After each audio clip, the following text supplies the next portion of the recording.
Hey folks, welcome to a piece of CX and a review of the NiCE CXone 26.1 release. So first release of 2026, and it's a bumper one. I've got 8 pages of notes, having gone through all of release notes, joined a few different webinars, joined some product-specific webinars to find out as much as possible and how this is going to relate to actionable good things in your CXone environment.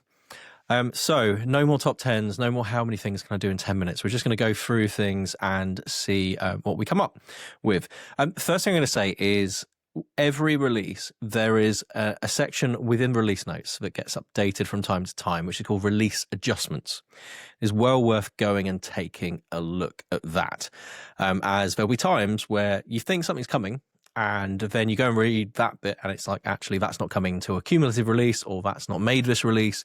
So just be aware of that. If you're looking for a certain feature and you're like, I swear I saw something. And one example of this would be in 25.4. There was a note that said all of the dashboard updates in 25.3 did not occur. So that kind of thing just to look for. First headline is NiCE have brought to the table auto score for quality management. There will be a demonstration of that on this channel next week. So March 2nd, 2026, about a 12-minute demo. And to give you a peer behind the offcuts of this recording, I've tried to say large language model multiple times and not got that right. But it's using LLMs to score up to 100% of your interactions if you wish. Now, a couple of caveats here. One, it requires QMA. So if you do not have QMA as your license, then you'll need to uplift to that. And then on top of that, it is a consumption-based model. So even once you've uplifted, you will pay on a per interaction review basis. So just think about that. There will be some costs involved, but let's talk about some of the headline features ahead of that demo next week. So you build profiles in AI Studio in the Gen AI prompt editor, which if you've been playing with Copilot or Auto Summary, you will be used to. Think about your profile as a combination of sections and questions and scoring criteria all combined. So you could navigate across from a form to do that if you wanted to. Your profiles could be single questions or collections of questions if you want to. And then your scorecard is what you do to then say what you want to score. Looks very similar to a quality plan.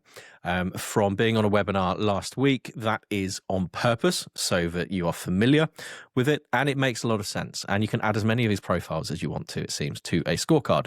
Then when it starts scoring, you have explainable logic and context with the evidence. Now, there's only one report for this at the moment, which is the auto score dashboard in MyZone and Supervisor, and there's a usage report in dashboard reports. Other than that, there's nothing in dashboards, in reporting, in data share, data streams, agent, or interactions hub at the moment, just so you're aware of that. I'm sure there are things in pipe from NiCE, but day one is about the feature rather than the data layer around it. Whilst we're in QM, so let's talk about some of the other QM updates. First, if you've just listened to all of that and go, what does this mean for current quality management within NiCE? Good news, nothing changes. Nothing is being retired. Nothing is going away. Everything in QM, if you're using forms and quality plans, you're using dashboards, all that kind of good stuff, that doesn't go away. This is an additional feature. It's consumption-based that you can utilize. You can bring calibrations for CRM ticketing if you're using NiCE QM for CRM ticketing, that's available. The evaluation insights, which was a 25.3/25.4, depending on your location, that now has an evaluation summary. So you can have a summary of your insights. So you have a wider, more holistic view of your human-led evaluations. So it is different to auto score, also consumption-based, just to be aware of. You now have the ability in the quality performance view in MyZone to filter by form, which was a customer requested update, and also customer requested in coaching. You can now focus on multiple focus areas and multiple behaviors. And finally, for QM, there is a more consistent distribution. So QM generally it's a 4-hour in your plan's distribution of interactions, but that's normally a spike at the start of that time. That has now been smoothed out, so you get regular tasks throughout the 4-hour window. Moving away from QM, divisions. So divisions essentially is tenant management that you can apply across a BU. So if you're used to tenants from, say, the Avaya world, you could use this as a partner to create multiple customer tenants for smaller contact centers and potentially reduce time to delivery. Or if you're a multimodal business, you could bring in tenants and have complete data separation essentially there. So let's talk next about AI Studio. So AI Studio, if you haven't noticed already, has moved to level 1. So straight off of the waffle menu, and I will continue to call it a waffle menu. So AI Studio is now direct off the waffle. The machine learning model is now available to create, train, and deploy machine learning to better customize the data for your business. Haven't seen that just yet. Also within the Gen AI prompt editor, you'll be able to put variables into Copilot prompts. This is for final summarization and knowledge-based answers at the moment. So auto summary and knowledge base, and profiles are now listed alphabetically, and you can have multiple default profiles. So if you are working across multiple different types of business, you could have one profile for sales, one for another part of the business. Not yet seeing the ability to duplicate a Copilot prompt or profile, but hopefully that is coming soon. Another move at the top level is automation and AI is moving up under general, so quite high up in the list, and it will now be renamed Connections Hub. And there's a growing Cogni presence in here, as you might expect. In fact, we'll talk about Cogni a little bit here. So Cogni AI is now fully integrated in terms of its voice and its digital, and should have simplified administration direct from CXone. So haven't seen this just yet. And I think we're going to come back to that later on in the notes as well to talk about that in a bit more detail. An interesting one coming into the agent sphere is conversations. So one-to-one and one-to-many chat. Not every business is using a Microsoft Teams, a Zoom chat, a Ring Central Office, a Cisco Jabber, or whatever that's called nowadays. So this is the ability to have chat within the agent space. It's been on the cards for a while. We've heard about this in various different guises. It looks like it's available in agent with this release, not supervisor. So I don't know if that means supervisors have to be logged into agent to see that. So also new is routing center. This is the ability to change the proficiency of the agent pool depending on how old something is in the queue or how many agents are in the queue. So very similar to workforce intelligence or WFI, which is a great feature within NiCE that has been mothballed for a little while, but customers absolutely love it. This doesn't move around agents as such, which is the one thing that WFI is really good for, but this is more interaction based. This feels like the start of potentially moving WFI into something a bit more modern, and maybe it's starting with proficiencies and we're going to see where that goes. But this looks interesting in that essentially you can widen the pool of agents available to an interaction, and it looks like it works across voice and digital as well. Let's move into Enlighten Actions. So Enlighten Actions is somewhere where I'm spending an increasing amount of time in the CXone platform if I want data, because I can just ask questions across multiple different paradigms, and instead of having to go to dashboards, reporting, or combine them, or go across different parts of a platform, you can bring it all together. And having workshopped this with customers recently, once you get your head around prompting, and you're going to see prompting becoming more and more relevant now in the platform, it's going to become a natural place for a lot of operational leaders. So actions in 26.1 is bringing in industry benchmarking, workforce management metrics, which is really good because we've got quality, we've got IA, WFM, being able to say which agents are out of adherence, being able to ask that kind of thing looks really interesting there. It looks like we have in augmentation opportunities looking for things like unusually high average handle time, self-service for Cogni from automation opportunity, looked at automation opportunity. It's part of a recent release on this channel. Wasn't able to publish to Cogni here, but it looks like that is there. And there's going to be a rules engine within observability. So actions keeps getting stronger and stronger. And if you're not using actions, definitely start looking at it. If you need a guide to how to start using it, there are some demo videos on this channel already. We're on 2 completed pages out of 8 now. This feels like it's going to be a long video, but a good video. So let's move on to recording. So advanced screen agent. Now, again, there was recently a video on this on the channel to see some of the benefits. This is getting stronger and stronger. So the advanced screen agent license now includes automatic updates. So if you've got 100, 200, or even 20, however many machines you've got out there with Screen Agent, it's well worth looking at this license because it's going to save your business time and money in the long run. Automatic updates. Also, it looks like with the advanced, you now have a lightweight solution, which is going to reduce the resource usage, which when we come to one of the other updates of up to 10 screen recordings in parallel to support, say, a digital agent, that's a lot of resource potentially used. So think about that and combining that. Also updated is the recording policy UI update. So that's been given a bit of an update in admin. And now there are up to 250 business data fields supported, up from 50. Now, this is really interesting because it's a good way of annotating data to an interaction. And we see it in some areas like, say, quality management. But we don't see it as a filter, say, in interaction analytics. And it would be really useful to see this extended throughout the platform, as business data is a great way of, one, adding data from your IVR, potentially your CRM, agent inputted data, all that kind of good stuff. Even seen it used with using the custom prompts at the start of a digital pre-contact and writing those back, which is very handy. Let's talk about Studio and Web Studio in particular, and quite a significant update here that has been talked about since Web Studio was first introduced. And that is SDLC, Script Development Lifecycle. This allows you to manage across your processes in your businesses, such as development, testing, and production. You can promote scripts and you can copy details down from production scripts. You can turn this on by going to Studio, then Development Workflows, and we'll put a video together on this in the future. This is really interesting because the structure of Studio has never allowed for this in the past. It's always been a case of your script is live and you use naming conventions. So you'd have a dev script, or you'd have a test script, or you'd have a live script or a prod script, and you would not do work on the ones that say prod.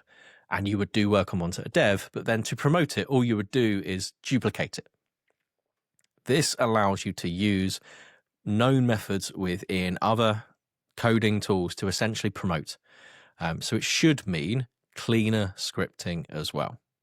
Also in Studio, alongside some UI updates, is the new action, Start Voice Bio Audio, used within IVRs or virtual agents. So that's probably about 11,092 different things Studio can do now. Continues to be a real workhorse within the NiCE stack. If we stay on voice, voice is an interesting one here if you do not want to use public internet for routing of your calls. And that is, you can now utilize Equinix. So Equinix Fabric Connect, you can connect up at a data center level to CXone, and there's lots of different options available there. If we move across to interaction analytics, there are some updates here, some that are quite significant.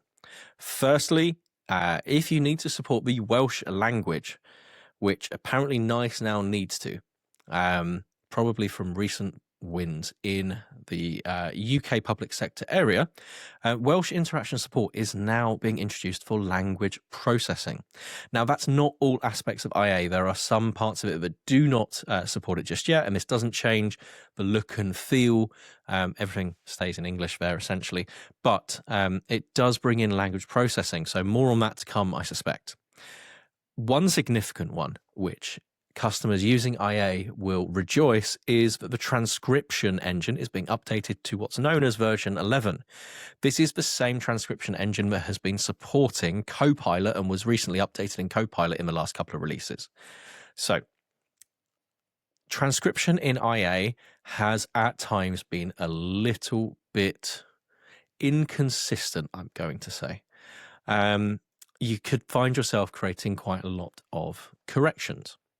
And this will hopefully provide a huge uplift to the quality of transcriptions in interaction analytics. Now, the one thing to note here is this is not a global update. This is being done by region. So if you're in the UK, I believe it's 26.2 you're now looking at for this. But major regions, you will see this in 26.1.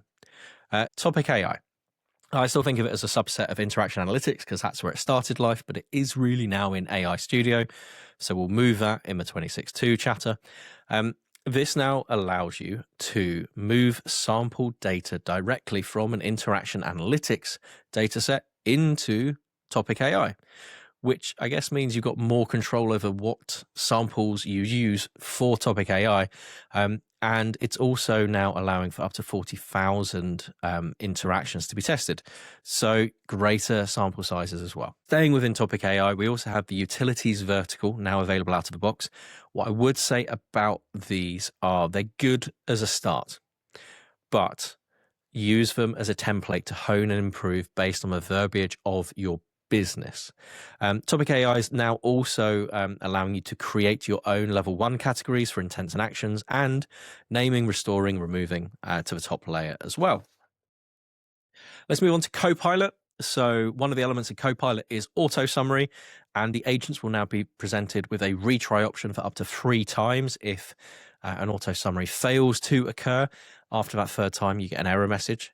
And we now have elements within AI Studio. So waiting to see what this looks like, but essentially text cars, decision tree elements, and rules, allowing Copilot to be slightly more deterministic.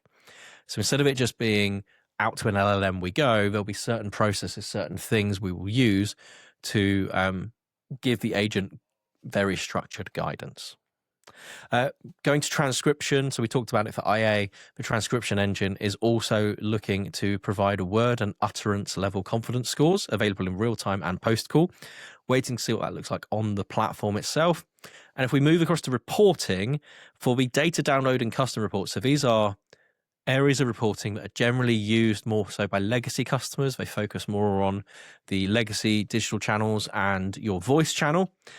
Still provide a lot of detail and a lot of support to many businesses. Instead of waiting for a report to run, you can queue it and have it sent to your email instead. So just a usability improvement there. If we move to knowledge, we have multimodal support. So this is knowledge with, say, images or tables or documents within an article or attached. Gen AI can now answer with these in context as well, and can also share and access that attached content through Copilot. So that's interesting there. I don't know if that's just Knowledge Hub actually, or just all knowledge. We'll see what that looks like. But Knowledge Hub also has multiple knowledge source support through Business Optics, which is an AWS service as well. Let's move on to CXone dashboards. Now, I've not seen quite so much feedback on a particular feature or update as I have the updates that NiCE made with 25.4 to dashboards, where they took the ability to combine real-time and historical out of CXone dashboard, and it was only available if you had a paid license to performance management. Now, whilst dashboard reports were then introduced to give you historical context, you couldn't combine the two. And the feedback that I've seen in various different places was, give us a motivational reason, a benefit to move to performance management rather than taking stuff out of the dashboard product. Use the carrot, not the stick. So that's been really interesting to receive that feedback. But hopefully we'll move on to performance management later on in this chat. Hopefully you'll see there are some benefits to performance management as well. So dashboard reports, which is an area playing more and more with CXone. There are 12 new reports coming. No details on the specifics of which ones these are, but the first 8 will be delivered initially. Check out the help site. Maybe if you've got a comparator with a BU that hasn't been updated yet, or some screenshots from previous, you might be able to work out what the names of those ones are. Also, You have a favorites tab to manage things more easily. Role specific views. So an agent only view, a supervisor seeing a team, a manager seeing a trend. Now, this is something that requires PM insights for. That feels like that carrot we were talking about a minute ago as well. There is an advanced AI usage report as well, and there is a coaching status metric that has come in. Let's talk about Cogni AI. So we'll have more on Cogni on this channel after a visit to Cogni Nexus in a few weeks' time. But we are looking at seamless integration, including management from User Hub. Less clicks, easier, less effort. Bringing Cogni AI into voice and digital and Copilot Task Assist. So this looks to be via Virtual Agent Hub. I guess the question I have is, does this mean customers now have a Cogni environment automatically?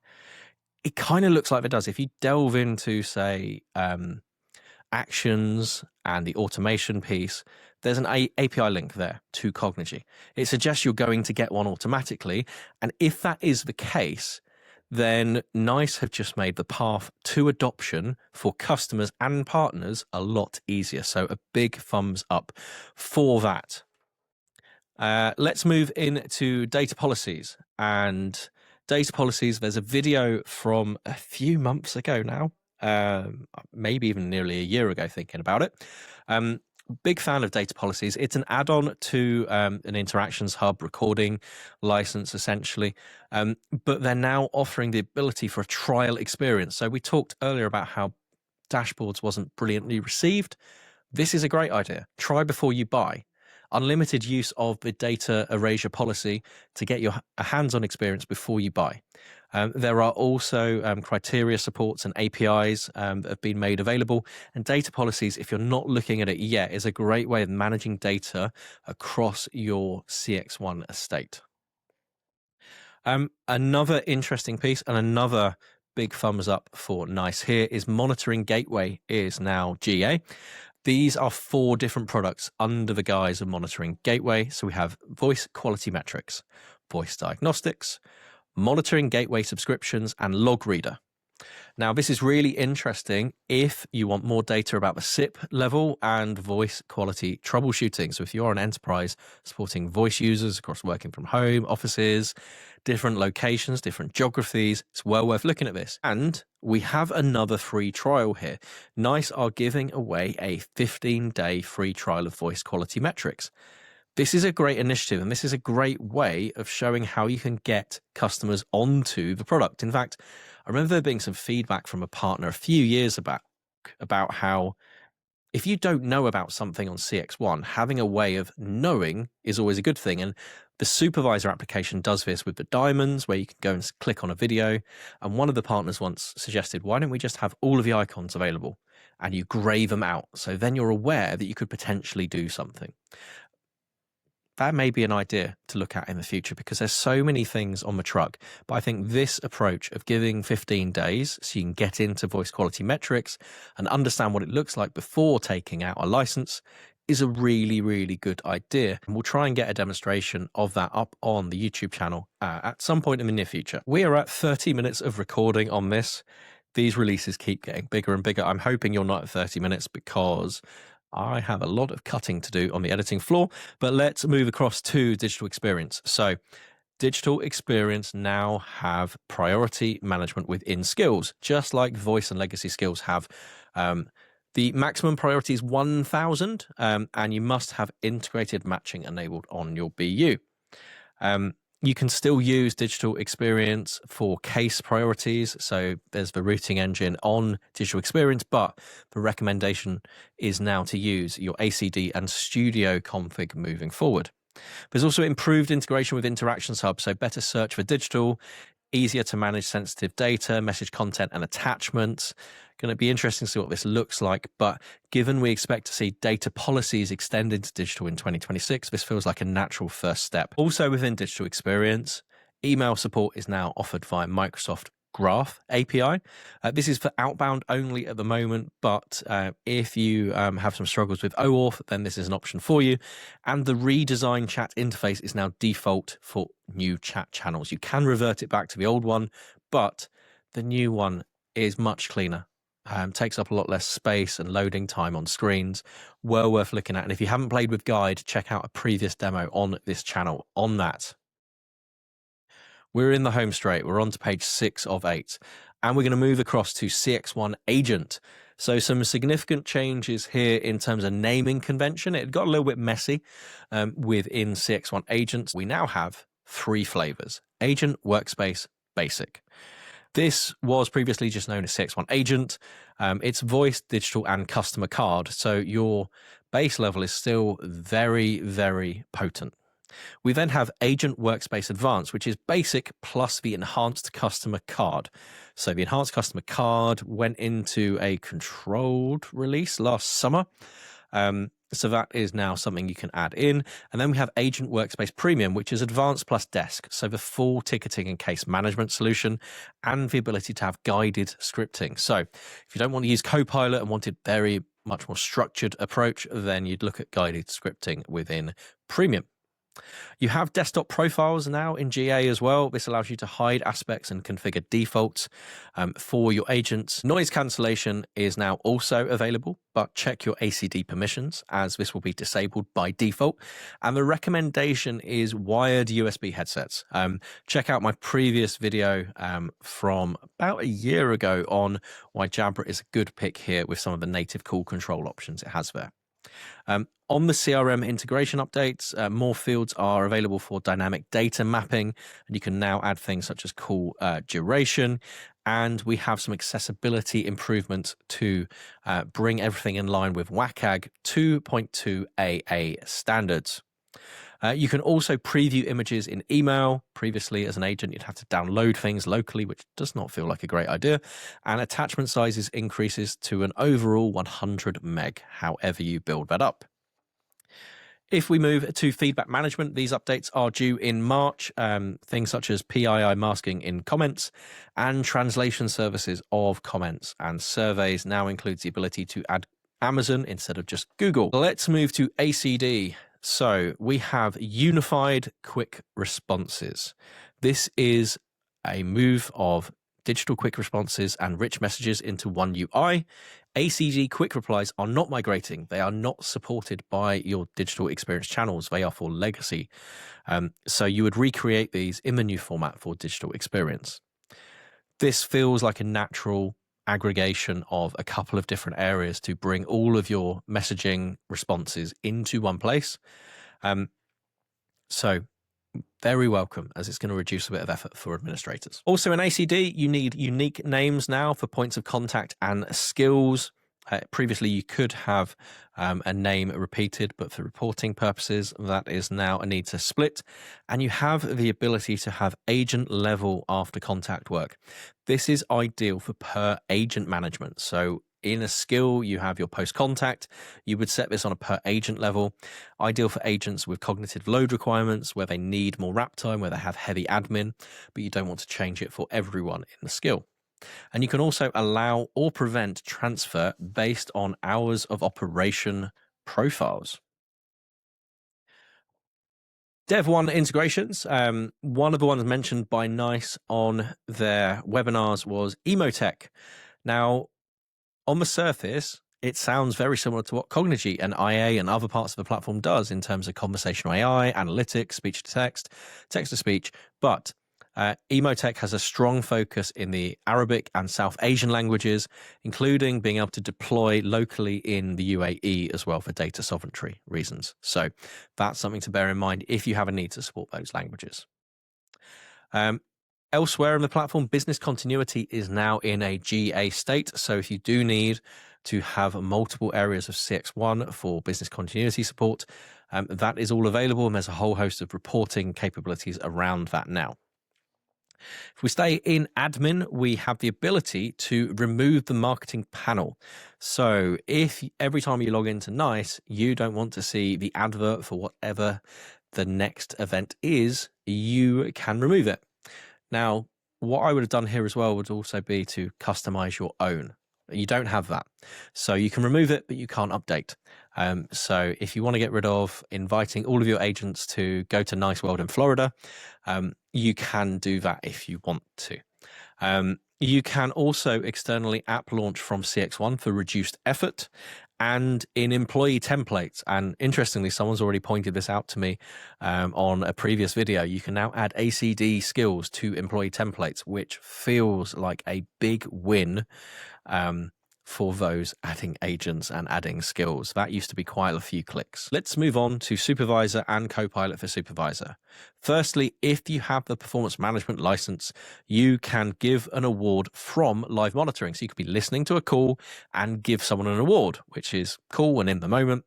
And you can customize your live monitoring grid. So there are some columns that are fixed and some columns that you cannot change the size of too much, but you have a bit more autonomy on that look and feel. If we move to Copilot for Supervisor, we now have additional language support in the conversational panel for English, Brazilian Portuguese, and French for all data. Moving to workforce management, there are some big improvements for cognitive load for WFM scheduling. So concurrent chat handling in Forecast, Schedule Manager, and Intraday. You will require the premium WFM license for that. You can adjust forecast post scheduling. You've got daily AHT in your intraday reports and in-office activities auto approvals. If we hop into the data layer, as many of you still use APIs within the NiCE house, there is a support for the per agent ACW. There's an API for GDPR deletion now. The interaction analytics confidence score is coming into APIs, as is division support, as is the multi-screen recording support. So that 10 screens that we talked about earlier in the video, voice biometrics, continuity, and knowledge. And finally, to close out 26.1 on what has been an epic video so far, multi-ACD recording. So the ability to bring external recordings into NiCE, which is a great way to migrate customers. Now you can have 2 Avaya systems supported. So if you have 2 Avaya environments, you're replacing them with a CXone, or they just want that recording layer, you can bring 2 into one. There's also FedRAMP support, and version 15 of Cisco is now supported as well, as is up to 10,000 concurrent calls. There's some improved data mapping on the Avaya side and the ability to test connectivity. That is 26.1 from NiCE CXone. There is a whole host of updates in there that you can utilize to improve your customer experience, your employee experience, managing people. You can test for water with some of those, and some of those you can even trial, as you saw, which for me is a big pat on the back to NiCE for starting to offer free trials of things. It's a great way of giving a flavor of a new part of the platform. So hopefully you found that useful, and we'll be back with another video, hopefully not quite at this length, depends on how big 26.2 is, in the future on a piece of CX. Thank you very much for watching.